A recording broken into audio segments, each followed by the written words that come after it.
Salam sepak bola, teman-teman netizen atau warganet yang saya hormati semuanya. Welcome back ke konten terbaru dari channel YouTube Triple B. Dan di konten terbaru hari ini saya ingin memberikan analisa dari pertandingan Piala Dunia U17 antara Indonesia versus Maroko yang berakhir untuk kemenangan Maroko dengan skor 1-3.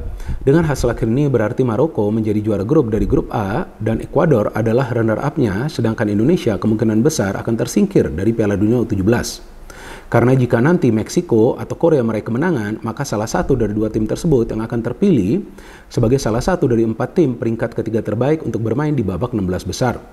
Jadi sangat disayangkan ya teman-teman bahwa Indonesia tidak bisa meraih satupun kemenangan di Piala Dunia U17 ini, padahal Indonesia bermain sebagai tuan rumah yang kita sama-sama tahu didukung oleh puluhan ribu supporter yang hadir di dalam stadion dan tentunya oleh jutaan supporter yang nonton dari layar televisi. Dan di luar dugaan saya teman-teman, di pertandingan terakhir para pemain Indonesia lebih sering mengejar bola daripada bermain bola. Ini sungguh di luar dugaan saya, karena sebelumnya saya kira bahwa di match terakhir para pemain Indonesia paling tidak akan memberikan perlawanan kepada para pemain Maroko. Tapi yang ada justru para pemain Maroko mengajarkan para pemain Indonesia cara bermain sepak bola dengan benar. Padahal sebelum Piala Dunia U17 ini dimulai teman-teman, saya ada membuat konten menjelaskan tentang peluang dari Timnas Indonesia U17. Dan di konten tersebut, saya jelaskan serta tegaskan bahwa saya optimis Indonesia akan bisa lolos dari fase grup. Karena dari hitung-hitungan atau kalkulasi yang saya buat, bahwa kemungkinan Indonesia akan mendapatkan 1 poin lawan Ekuador, dan betul itu yang terjadi. Dan kemudian di second match, saya kira Indonesia akan bisa meraih kemenangan lawan Panama, tapi ternyata bermain imbang lagi. Dan di pertandingan ketiga, saya juga jelaskan bahwa jika Indonesia tidak bisa meraih poin lawan Maroko, paling tidak jangan kalah dengan skor yang telak. Tapi ternyata Indonesia bermain imbang 2 kali dan kalah di match terakhir dengan selisih 2 gol. Nah, ada tuh kontennya teman-teman. Jadi ada jejak digitalnya. Jadi saya mengakui bahwa saya salah membuat prediksi. Di luar dugaan saya gak ngerti kenapa para pemain dari Indonesia gak tenang ketika coba untuk menguasai bola. Selain itu juga, tampak para pemain di lini pertahanan selalu kepanikan ketika ada para pemain dari tim lawan membangun serangan yang bergelombang. Jadi memang kalau saya ngelihat plus poin dari permainan Timnas Indonesia U17 adalah semangat juang dari para pemain. Tapi seperti yang pernah saya katakan sebelumnya, bahwa bermain dengan semangat saja tidak cukup, apalagi di level dunia. Jadi seperti yang sama-sama kita ketahui teman-teman, bahwa ini adalah Piala Dunia. Bukan Piala Asia atau kualifikasi Piala Asia, apalagi Piala AFF. Nah, tampaknya mental dari para pemain Indonesia tidak kuat ketika mereka harus berhadapan dengan tim-tim yang sebelumnya lolos ke Piala Dunia melalui jalur kualifikasi. Dan juga tentunya para pemain dari tim-tim lawan yang sudah merupakan bagian dari kompetisi di negara mereka masing-masing atau di negara di mana mereka tergabung ke akademi atau klub. Ini kan beda ya dengan para pemain Indonesia ya. Dan juga para pemain ini baru dikumpulkan dalam beberapa bulan terakhir. Tapi jika alasannya dipakai tentang waktu yang singkat, maka saya pikir itu adalah alasan hanya untuk menutup kekurangan dari para pemain Timnas Indonesia U17 yang memang secara teknik permainan dasar tidak baik. Dan seandainya para pemain dari Timnas Indonesia U17 ini mendapatkan latihan yang cukup selama mereka menjalani pemusatan latihan di Jerman, maka seharusnya permainan tidak amburadul seperti yang mereka tunjukkan di 3 pertandingan di fase grup ini. Belum lagi saya tidak melihat ada rencana permainan dari pelatih Bima Sakti yang bisa memudahkan para pemain untuk bisa bermain secara rapi di atas lapangan.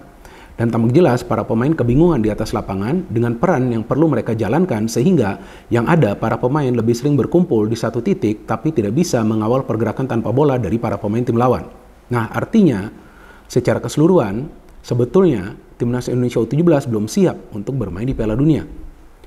Nah, yang saya bingung, bahwa apa yang mereka lakukan selama menjalani pemusatan latihan di Jerman. Jika memang para pemain dari Timnas Indonesia punya kesulitan untuk bisa memberikan passing, melakukan pressing, mengontrol bola, dan melakukan hal-hal lainnya, kenapa tidak diberikan latihan yang intensif agar mereka bisa membenahi kekurangan mereka? Dan jika fisik dan stamina dari para pemain ini memang lemah, kenapa tidak dijalankan latihan fisik yang keras di Jerman agar bisa membenahi kekurangan tersebut?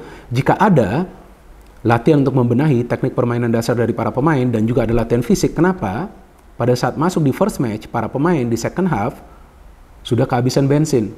Nah, ini kan yang nggak logis.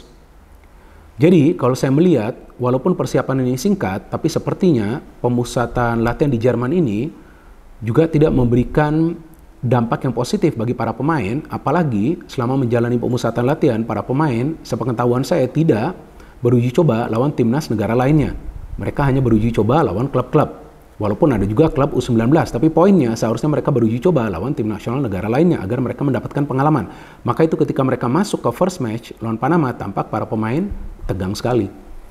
Ya, lawan Ekuador ya, first match lawan Ekuador tampak para pemain tegang sekali. Lawan Panama, para pemain walaupun bermain lepas, tapi mereka juga tetap tidak bisa keluar dari pressure para pemain Panama karena mereka bermain terlalu di belakang. Seperti juga yang terjadi di pertandingan semalam. Dan memang Indonesia sempat mendapatkan peluang kan dari Arkan Kakak, tapi setelah itu kita lihat para pemain Maroko yang mendominasi jalannya pertandingan. Dan kita lihat ketika Valverde mengangkat kaki terlalu tinggi, maka kemudian di situ jelas adalah pelanggaran dan kita lihat pemain dari Maroko bisa mengeksekusi penalti dengan baik. Setelah Maroko unggul 1-0 bukan berarti mental para pemain Indonesia ini down, enggak. Cuman memang mereka tidak bisa juga membuka pertahanan dari Maroko karena dari duel one-on-one para pemain Indonesia selalu kalah. Apalagi dalam hal perebutan bola. Maka itu para pemain Maroko mendominasi jalannya pertandingan, bahkan secara keseluruhan mereka bisa menciptakan total percobaan sebanyak 29 kali ke arah gawang Ikram. Nah ini kalau bukan Ikram lagi penjaga gawangnya, mungkin Maroko sudah menang dengan skor yang lebih telak lagi.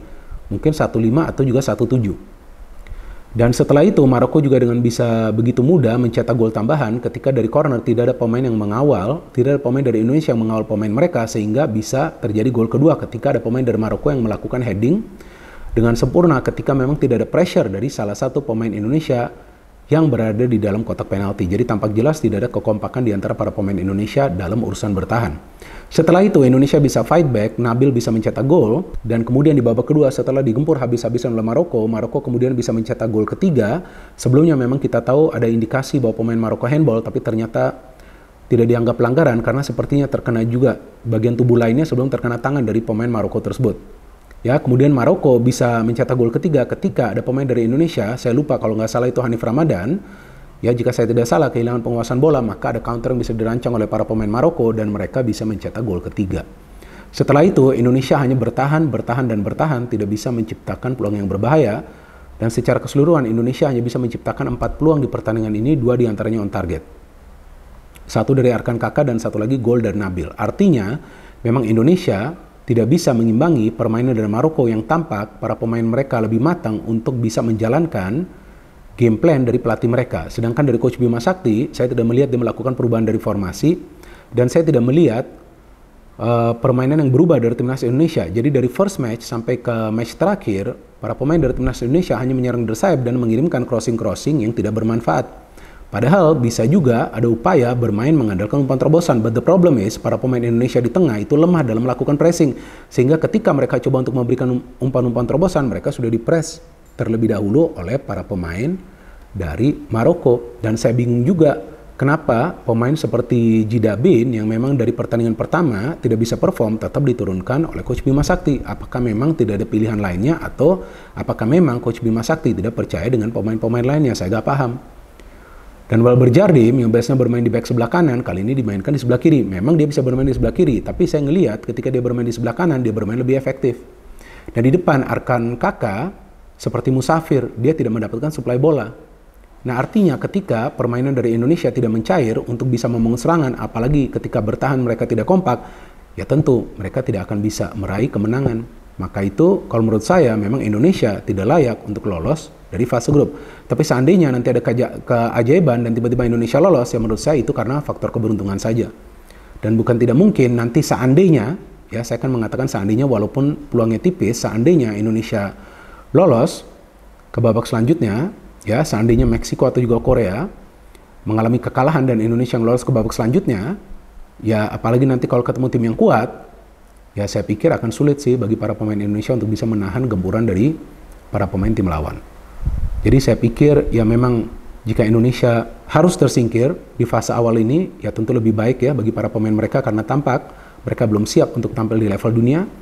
Jadi saya harapkan juga nanti ke depannya akan ada pembinaan pemain usia muda yang lebih baik lagi dari PSSI ya, agar nanti para pemain yang muncul di generasi lainnya di Timnas Indonesia U16 akan bisa bermain lebih baik lagi, dan saya harapkan ada penambahan pemain-pemain keturunan mulai dari level U16 karena memang itu yang dibutuhkan untuk bisa membuat permainan dari Timnas Indonesia lebih rapi lagi. Sangat disayangkan bahwa 2 pemain keturunan yang kali ini diseleksi dalam waktu yang dekat sebelum Piala Dunia dimulai. Seharusnya itu dilakukan jauh hari sebelumnya, tapi memang kan baru ketahuan Indonesia akan menjadi tuan rumah dari Piala Dunia beberapa waktu yang lalu ya. Jadi memang saya pikir terlambat untuk menyeleksi pemain-pemain keturunan. Jadi lebih baik nanti ke depannya lebih cepat ya pemain-pemain keturunan yang bisa membela Timnas Indonesia U16 ini diseleksi dan mereka bisa bermain dengan pemain-pemain lainnya agar permainan dari Timnas Indonesia lebih kolektif di atas lapangan, dan yang paling penting adalah rencana permainan dari pelatih untuk bisa menyatukan para pemain di atas lapangan.